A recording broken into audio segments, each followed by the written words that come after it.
Hello everyone, how is it going? Today in this video, I'm going to be building myself an IPS Backlight Game Boy Color. Now over here, I have a transparent black Game Boy shell which is pre-cut for the mod, supposedly. Next, I have a Game Boy Color motherboard which came from a donor Game Boy Color. Now this motherboard is in a good and mint condition which will be perfect for the mod.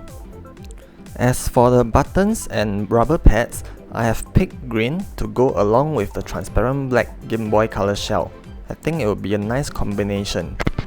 And finally, this is the IPS Backlight kit for the Game Boy Color by Funny Playing. It comes in a well protected box, so let's open it up and check out the contents inside.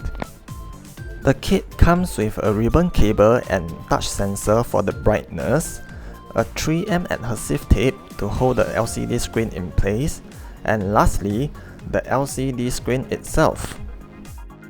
Without any further ado, let's get started on the modification. I started off by trying to test fit the LCD screen into the pre-cut shell.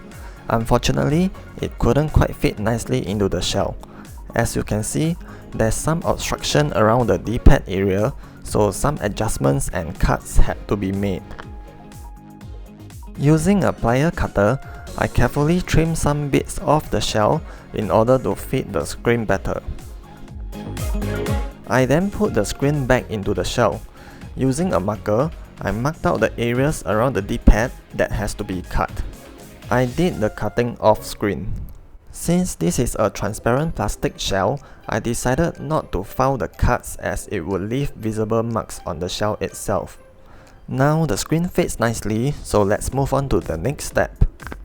This 3M adhesive tape will help to hold the screen in place right here. I decided not to use it since I want to have easier access to the Game Boy while servicing.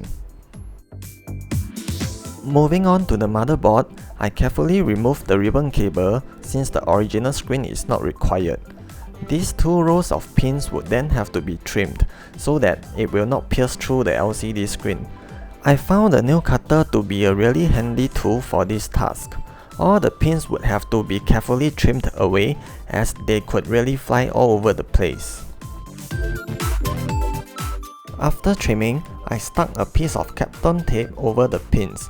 This is to prevent any potential short circuit from occurring. The same has to be done on the back of the LCD screen to prevent short circuits.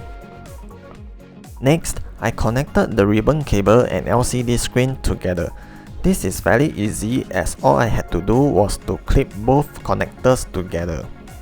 After connecting, the ribbon cable would have to be bended over towards the back of the LCD screen. I then stuck another Kapton tape to hold the ribbon cable in place. It is then time to connect the ribbon cable to the motherboard and power up the Game Boy to see if the screen works fine. I should say that it is recommended to test the screen upon receiving it before any installation works. I did not do a test run and instead I went ahead to install on the Game Boy. Thankfully, it works just perfectly fine. And with that, it is time to install the buttons and rubber pads onto the Game Boy. I was contemplating between green, yellow and white, but went ahead with green anyway since it was my first choice. But before we proceed, some bits of the D and rubber pad would have to be cut so that the screen can fit inside nicely. Again, I did the cutting off screen. This cut is to ensure that the D-pad can be pressed without any obstruction from the screen itself, especially the up button. Next, I installed the touch sensor for the brightness of the LCD screen onto the infrared cover and secured it by using a piece of tape. After that, neatly tuck the wire into the shell. And now, it's time to put everything back together and finish the build.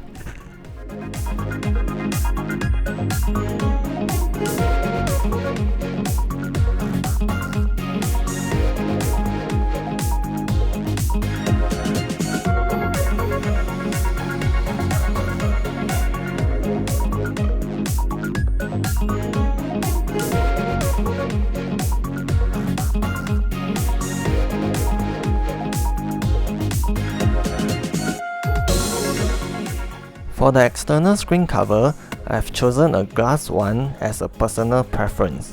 I think it looks and feels better than the plastic one.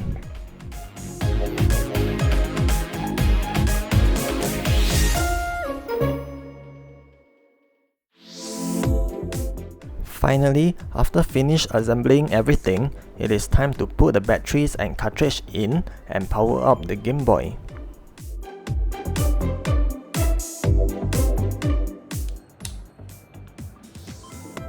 The screen does look fantastic. The on-off switch and the infrared cover are in matching colors of the buttons, and I feel that this gives a nice overall contrast to the Game Boy. And this is how the touch sensor for the LCD brightness works. With a simple tap, I can adjust the screen brightness to suit my liking. Overall, I find that this is a rather easy modification to perform. Anyone can do it. There are quite a few IPS backlight kit for the Game Boy Color available in the market, and some of them would require a little bit of soldering. However, this kit does not require any of that at all. Honestly, I find that the screen is already very bright at its lowest brightness, so there is no need to make it any brighter.